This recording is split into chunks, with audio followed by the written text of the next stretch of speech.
tropa natin. Pinakamatiwi na gwardiya sa buong Davao. 10 years. Assalamualaikum. Good morning everyone. Good morning mga idol, no. Nandito tayo naman ngayon, araw ng Friday. So ngayon pupunta tayo ngayon sa mosque, no. At sa katamang-tama po pala, kasal po ng isa sa mga kasamahan natin dito, no. Ito naman po kasi ang trabaho natin. Napadaan pala tayo idol, no, sa gwapo nating kasamahan. Mga grapes. Saan da? Oh, mga tropa. Yan, tropa natin. Pinakamatiwi na gwardiya sa buong Davao. 10 years na daw, pero still normal.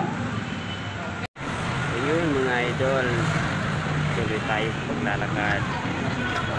Dito pala tayo ngayon sa may Anda. Dito tayo sa San Pedro. Dito tayo sa ating area. Ngayon kaya tingnan nyo mga idol, no? At isa pala sa mga sasabihin ko sa inyo, ito palang mosque namin na dito sa San Pedro. Kaya ito yung mga chinilas nila, iniiwan nila mga idol.